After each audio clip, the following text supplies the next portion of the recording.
Hey YouTube, welcome back to our channel. My name is Elena. And I'm Bjorn. And we are Viking Age reenactors and living historians here to talk with you about your favorite Viking shows.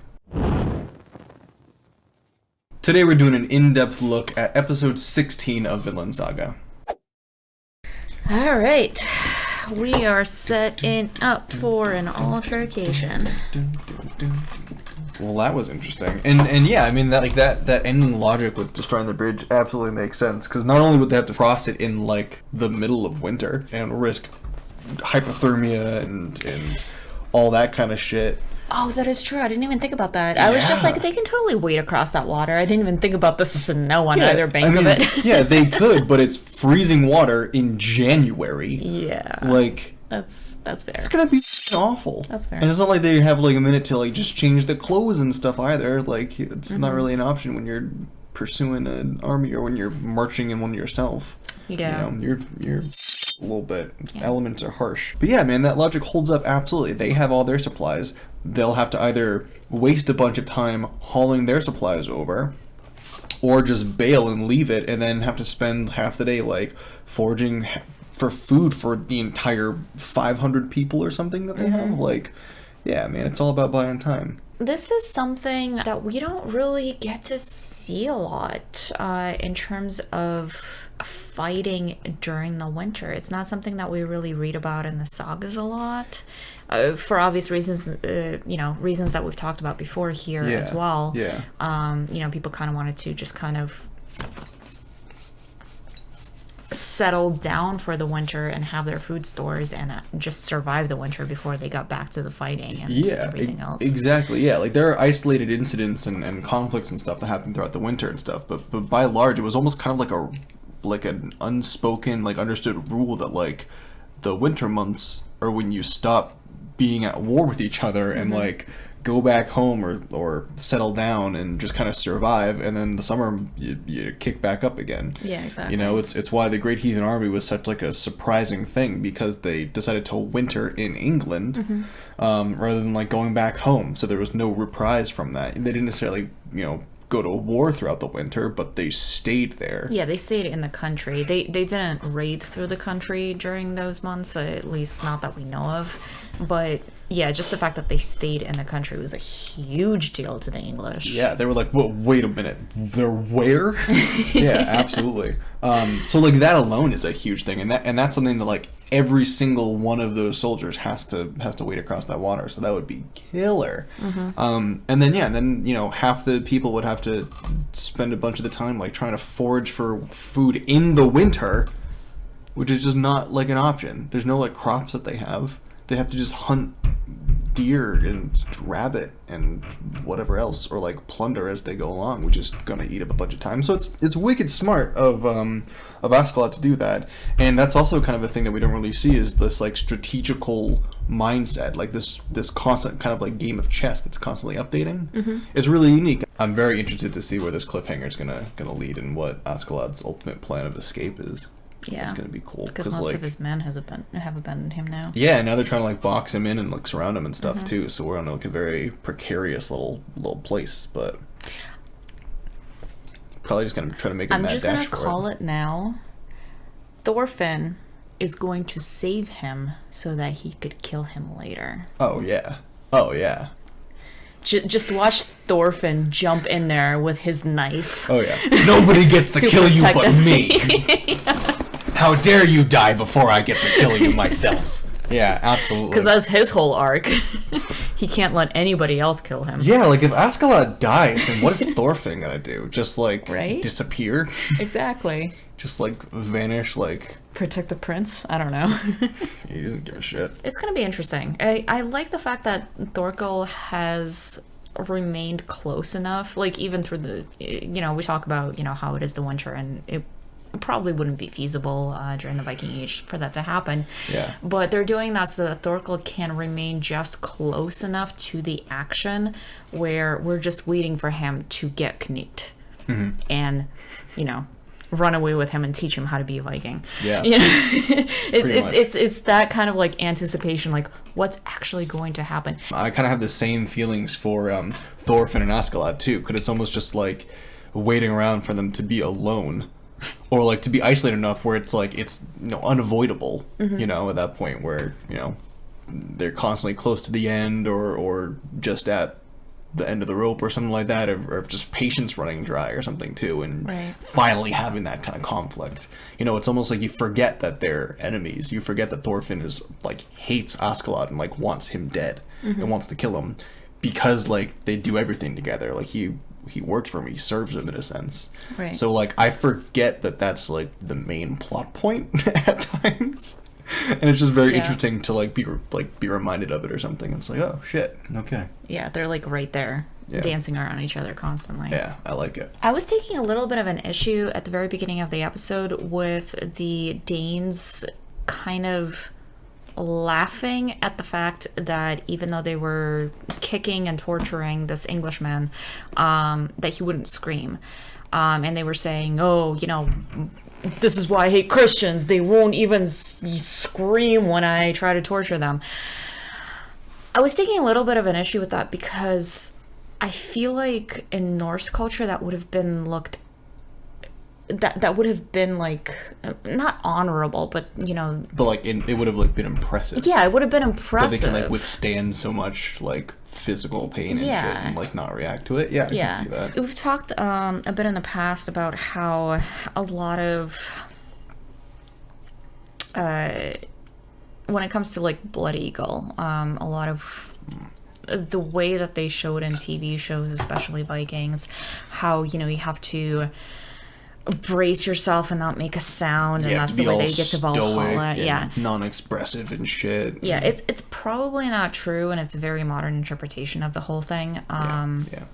But there is some merit to how Viking Age society kind of saw warriors. They were kind of expected to go into battle and not have that fear of dying almost, even though they totally did. But yeah, I mean, like, absolutely, it totally depended on that. But I think if they saw somebody that was willing to be kicked in the guts and kind of tossed about and hurt as much as that man had, if he didn't make a sound, I feel like the Norsemen would respect that. Yeah, it'd be like a little bit of it. Yeah, it'd be like a little bit praiseworthy. Yeah. And and I think that idea kind of comes a little bit from like their fatalistic society, where they just know inherently that everybody's fated to die in a certain way, and there's nothing you can do to avoid that, and so therefore there's nothing you can do to change it. Might as well just embrace it and live your life, and when it comes, it comes, and when that happens, there's just, all right, well, it's now. All right, cool. And like you kind of see that attitude a lot in the sagas, and it kind of comes out as sarcasm. And there's like a fair amount of characters who like their last words are like hysterical. I love it so much. Famous last words. Yeah, no, like their famous last words are so funny because they just kind of embrace the moment, and they're not like lament. I mean, at least in the saga, in reality, they're probably like, "Oh God, my guts are everywhere," and then they die. But in the sagas, like, for example, in Njal Saga, when one of the guys is like, he's climbing a house to see if like, I think Gunnar or something is home, and he's like climbing up onto the second story, and then Gunnar inside like stabs him in the stomach with his spear, and he falls off and like crawls back to his dudes like dying and bleeding out and everything, and his friends are like, "Oh, what happened to you?" And he's like, "Well, I don't know if Gunnar's home, but his spear's home," and then he dies. And like there's another one when I think it's Bolli or something in one of the sagas, in one of the Ascended sagas, like he's inside and his house just gets stormed, and like they kick through the door and like really like try to come up, and he's fending him off with his shield and his axe or whatever, and then one of the attackers comes through with a spear and like rushes him and stabs it so hard at Bolli that it breaks through his spear and impales him like into the wall essentially. And his last words are like, "Oh, I see spears are in this season," and then he dies, and it's like, what? Did you just make like a weapon fashion joke? That's so gangsta. Like, I hope that I can go out with that same kind of fire. It takes a special kind of person to do that. I think. And that special person is Viking. And I always kind of reflect back on Ragnarok Saga too, because even even like his last words are phenomenal and wicked famous, but part of it is like part of the quote is just laughing shall I die. Like he's just fully embracing and like laughing in their face despite it. Like, yeah, you killed me, sure, but you have no idea what's in store for you. I'm getting the last laugh for it, and that's so awesome. Exactly. So awesome. Exactly. So Mad respect. So yeah. So I also would agree. I feel like if somebody can kind of hold their own and like keep silent, against torture, then that's commendable, man. Like, yeah, exactly. Yeah, they're not gonna like taunt and make jabs and I mean, they might because enemy or something like that. But regardless, I feel like there'd be some kind of level of respect for it.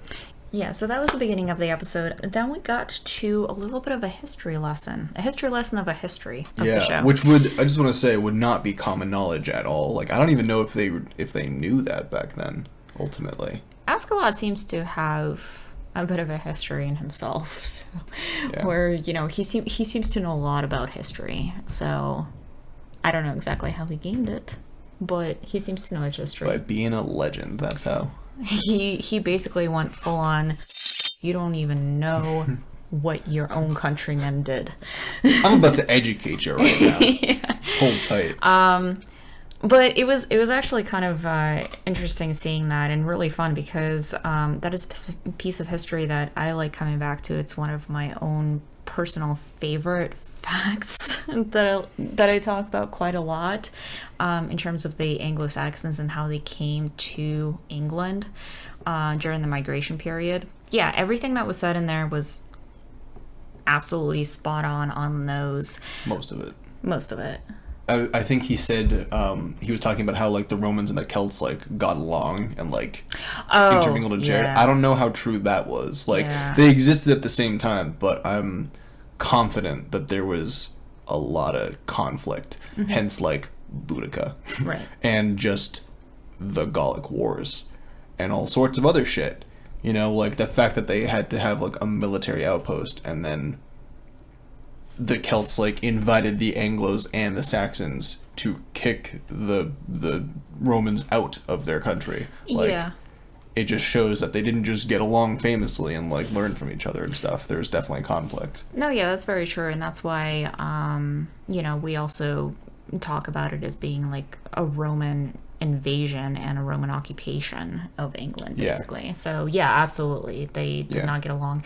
I did catch a little bit of that. I was more focused on the Anglo-Saxon side of the whole equation, absolutely. the whole history lesson. Absolutely. But yeah, you're absolutely right. They didn't just come to the country and get along with everybody great and then just peacefully left. That's not what happened. Who has? Let's be real. Yeah, Britain has a long history of being invaded. But that's like a fact that so many people just kind of like don't know about, or they just disregard and ignore it entirely, and it's always something that I think about with the few like Assassin's Creed videos we've put up on our YouTube channel, because people will come in the comments and be like, oh, I hate this game because you just play as a dirty barbarian Viking and it just glorifies murdering these poor Anglo-Saxons and blah blah blah blah blah. And I'm like, okay, dude, like you can have that opinion, sure, but you're just completely disregarding the centuries and centuries of genocide that the Anglo-Saxons contributed to. So like you're clearly biased for other reasons, and you're just using this as an excuse. Yeah, I'm sorry. No, that's my 2 cents on your silly YouTube comment. And that was basically Askeladd in this episode. Yeah, 100%. Listen, I'm about to educate you. I think this is actually the first time that we've seen this pop up in the TV show, and I appreciate it so much. Absolutely, but it's yeah, so great. On the Anglo-Saxon side of it, and I've talked about this before, but yeah, the Angles and the Saxons were 2 different tribes. There was also the Utes involved. They were northern German tribes that came over to Britain during the migration era, and yeah, they were not Christians when they came over. They were heathens, pagans, whatever you want to call them. But they ended up being Christianized over the years, and then when the Vikings came, they were fighting their own countrymen. Yeah, ultimately they kind of came from descendants of their countrymen. Very similar area, yeah, because like the Anglos and the Saxon tribes and stuff came from the same areas the Danes kind of came from. The general Danes, that northern Germanic Danish area and stuff. So it's very silly to think that they're only a couple hundred years removed. Yeah, and that's part of the reason why, and sometimes people are very surprised to learn this, but the Norsemen, the Vikings that came over, the Danes as they were called, and the Britons, the Anglo-Saxons, they could understand each other. They had very similar languages. Back in those they were days. so closely related. Even the language didn't really evolve enough to be incomparable. Like, they could still speak slowly and make sense of each other and stuff. It was similar enough. But like the example in some of the books and stuff that I have is like the phrase of like, I would like to sell you my horse tomorrow, or like, I'd like to sell my horse today, or something. And the grammar, the structure, the word, like the physical words even that you use to say it are like so close to each other in both languages, where it's like, you know, simple kind of conversational phrases and bits like that are very easily interchangeable back and forth. And it's just it's amazing to think about. And when you study like the history of the language and realize they're both, you know, just different dialects of the same root, kind of like Northern Germanic branch of everything, it's just even cooler. It just adds to it so much. Yeah, abandoning leaders, and this is an interesting thing, and probably a quick point to end on here because we already talked about this before, but I did want to call it out. The fact that people in Askeladd's camp are leaving him because they think that he has no luck, which we talked about luck last week, I believe, so we won't rehash that. But the fact that they feel like they can't keep following him because he's not going to make a good enough leader for them, essentially, and they're just going to join with Thorkel, or, you know, just abandon in general and go and join the Vikings who are kind of huddled down a little bit for the winter, whatever they decide to do. That was absolutely a thing, because in order to be a leader of Vikings or a leader of Norsemen, whether you're a king, jarl, leading an expedition, what have you, you had to prove yourself. You had to prove to your men that you could, you know, take care of them and protect them, and, you know, be that strong force that they could follow, basically. And if they felt that you couldn't do that for them, they would absolutely abandon you and replace you with somebody else. Yeah. Which is kind of what we're seeing here with Askeladd. His men are feeling like he doesn't have the luck, essentially, to lead them, so they're going to go follow a stronger leader who does have that luck to lead them. Yeah, pretty much. And you know, as the comparison, Thorkel's able to take care of his men. He got them lodging in a nice warm area. He got them tons of food, tearing through those poor people's supplies. Seriously. It's hard to feed an army of 500. Who would have thought?